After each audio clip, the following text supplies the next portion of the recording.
Shivu, today I'll be sharing with you various parts of spirituality, of well being, of energy. Now, spirituality is different to energy. Energy takes you towards spirituality, but in spirituality, the energy of mass and matter is divorced. That is when the journey of spirituality is adopted. But to reach that stage, the energy of mass and matter, the chakras, has to be balanced and hence the Kundalini has to be activated. Then the path of spirituality can be adopted. Now, there are various methods of activating or balancing this energy. In my previous videos, I have explained a few of them, like the mantras, the Bij mantras, as what is enshrined in the Vedas. That is one method. In that method, there is no association of emotions because there is no meaning. If you rewind and visit my earlier videos, I have explained there is no meaning of those mantras. Those mantras make sense. But there are other methods like bhajans, religious songs, chorus, visiting religious sites, pilgrimages, going to a church, going to a temple, going to a mosque, gurdwara. These are all emotion related procedures in which there is an association of the emotions, and this emotion is driving the flow of the hormones within the system, balancing the energy. As you would be aware, there are two formats, two types of release of energy. One is the hormones, the other is the neurotransmitters. The neurotransmitters flow from the brain to the CNS, central nervous system. The hormones from the brain to the body, to the organs. So when the emotions are engaged, like hormones are released, you have a feel good kind of a thing, and this feel good takes you towards stability. This is not spirituality. This is not spirituality because it is not reaching your central nervous system, the path of the Kundalini. It is not reaching there.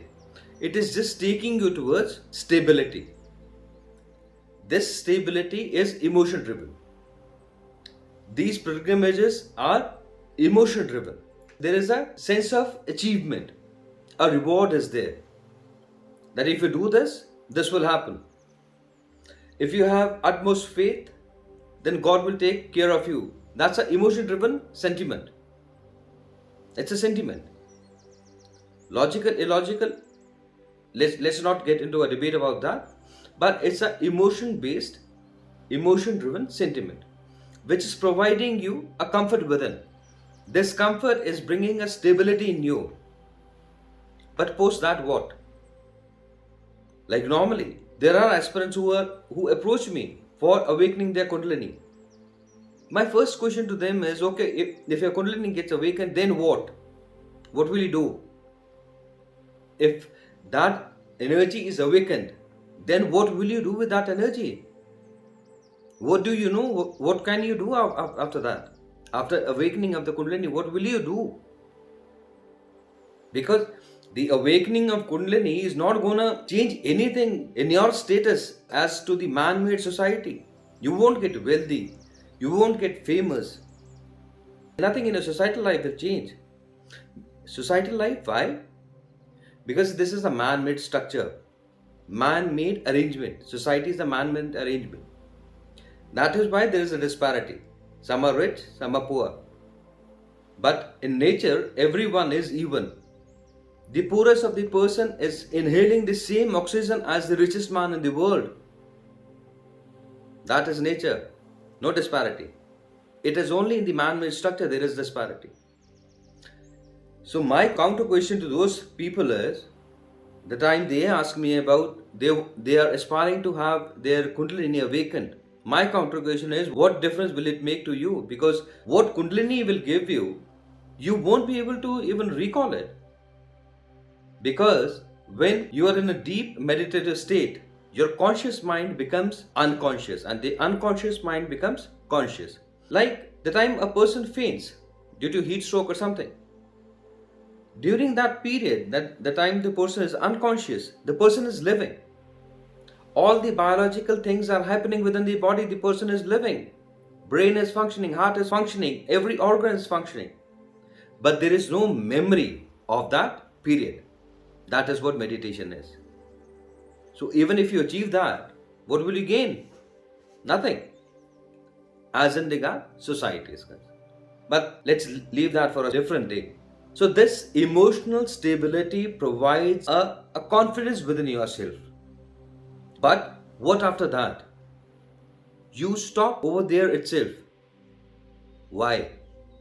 Because your guide may be some scripture, may be some literature, may be some a person living who just takes you till there, and that's the zenith as that person or that scripture or that literature is telling you. But no, that literature, that scripture, that person, your guru, whosoever he is followed or he copied, that person could only reach that level, which means there is a scope beyond that.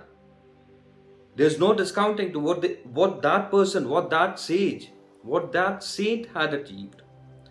But don't take it to be zenith. There is beyond it.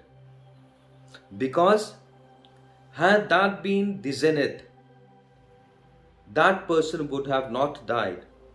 Had that person realized the minutes, the minutiae of life, then that person would have won death.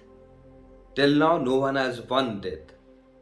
So, whatsoever is available, preach, reach that level, and go beyond it.